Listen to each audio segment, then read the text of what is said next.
everybody. I'm Lisa Twersky, and I'm back with Dr. Carol Darsa, who's going to be giving us a deeper look into Module 1 and what we can expect from the first part of the Reconnect Integrative Trauma Treatment model that she's going to be training us in the upcoming month. Thank you, Lisa. Module 1 is really based on Pierre Janet's three-phase model. So Pierre Janet talks about for trauma treatment in the 1800s, and thank God finally we're doing those, right? It's that the first phase is really stabilization. You help the client to calm down, ground, get stable, get safe. When that's happened, then you can move on to the second phase, which is memory processing phase. That's when we're sort of digging more and really doing more memory work. And the third phase is integration of all of that and maintenance, as I call it, and sort of moving on. So in the first phase, I have actually maybe at least 10 different tools that I teach all therapists. And then we're going to practice them all one by one, because if we don't practice it as therapists, we can't really teach our clients. And then we're going to see which one works for us. But we teach these to every single client that come through our doors.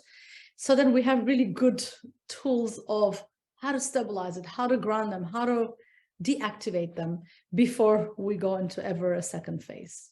Right. And I'm imagining, but I just want to clarify, because I'm sure this is on the minds of other people, if it's on my mind, that, we think of stabilization as the really in terms of the very activated client. I'm imagining that there'll also be something for the client that comes in because they know they're bothered, but they're actually disconnected.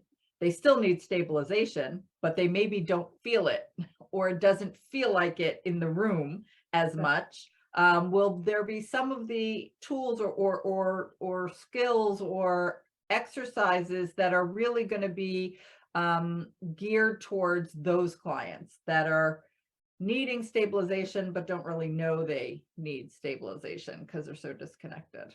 Right. Well, that's actually the reason why this model is called Reconnect. Because what happens with trauma is we disconnect from ourselves, often from the body. So this is exactly the psychoeducation we give to the clients. And because RITTM, the Reconnect model, is so embodied with the somatic reactions, right? So we're teaching them grounding technique, we're teaching them somatic tracking techniques, all basic stuff, not just that they can do with us, but that they can practice it regularly. Because it's kind of like a workout. The more they will be able to practice it, the more emotionally reconnected back to themselves going to feel. And sounds like even the more they'll be aware of when they need it and how they need it. And wow. Yes. Okay. Wow. Great. So that's going to be Module 1. And for those of you still curious about what 2 and 3 can offer you, stay tuned.